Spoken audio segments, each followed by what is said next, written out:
engine manufacturers, and this is just for illustration purposes. Now let's move on to gas turbines. It has a wide range. It's available from 500 kW to 250 megawatts. It's best suited for base load operations. It's typically fueled by natural gas. It's extremely clean electricity generation. It has low NOx emissions, and it has a substantially less carbon footprint. The waste heat that is captured from the exhaust is of high quality and can get high-grade steam when you use gas turbines. Overall system efficiency in the CHP application is between 70 to 80%. And for an illustration as to how a turbine looks, if you focus your attention on the upper right-hand corner of the slide, basically that is the cutout of how the turbine looks from the inside. You have Solar Turbines, you have GE and Siemens and several others who make these gas turbines. Next we come to microturbines. Basically, microturbines are a small gas turbine. They exist in the 25 kW to 400 kW. There are certain packaged options which can, in microturbines and series, you can get up to 1 megawatt. They are very compact and low maintenance. They require very less space. It can be bought off the shelf. And in terms of potential, this is seen as having a tremendous potential in commercial building applications. And if you remember, we talked about 50,000 new systems in the less than 1 megawatt small CHP market, and microturbines fit perfectly into this application. And we can achieve efficiencies up to 90% quite easily. And as of today, we have several packaged modules, which is actually power plus heating plus cooling solutions, all packaged into one, all packaged, and they are commercially available. Here are some of the microturbine manufacturers: Capstone, Ingersoll Rand, and there are several others. Of special attention is the diagram to your right, which basically gives you a flavor as to how a packaged module looks like. This particular diagram is the Pure Comfort from Carrier. It has a series of Capstone microturbines, and you can get absorption chilling and hot water simultaneously through these packaged solutions and generate electricity as well. Now, the fuel cells is slightly different from your typical prime mover. It does not generate heat or electricity through combustion or shaft movement. It generates power and heat through electrochemical reactions.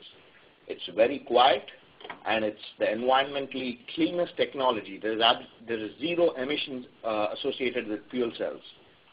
The different kinds of fuel cells: you have the phosphoric acid fuel cell, the solid oxide fuel cell, the molten carbonate fuel cell, and the proton exchange membrane. Now, this is how the basic principle of a fuel cell is. Typically, you have the reformer through which natural gas goes through. Hydrogen is stripped from the natural gas, and it enters into the power section, where here is where you have the series of stacks of either solid oxide or molten carbonate, and electrons move from the power section onto the power conditioner to give you AC power. And of fuel cell energy, UTC power and Bloom Energy are among the many people who make fuel cells. Now, what is waste heat, and how can you, what benefits do you get from waste heat? Basically, there are three byproducts of waste heat. Whatever you use the prime mover, depending on the prime mover, you can either get hot exhaust gases, you can get hot water, or you can get steam. Now this flowchart basically explains the most common byproduct of waste heat, and that is hot exhaust gases. It is slightly small, but basically what it means is you can use the hot exhaust gases directly, or you can use it indirectly through heat exchangers. When you use it directly, you can use it for process heat, absorption chillers, or desiccant dehumidifiers. Suppose you're going to use it indirectly, you can use it to heat air, you can use it to produce hot water, or you can use it to produce steam through what is called a heat recovery steam generator. Now this steam can be used for space heating, domestic hot water, process heating, absorption chillers, or it can be used to make more electricity through the use of steam turbines or organic Rankine cycles. Now, in a very, very fundamental way, this diagram explains how a heat recovery steam generator works.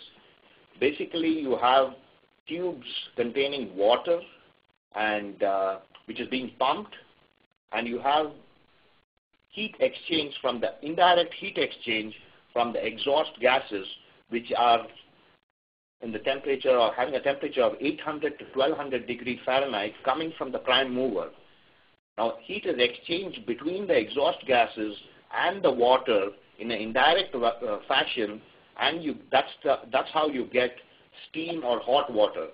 So this basically attempts to simplify how you can get steam and hot water from waste heat.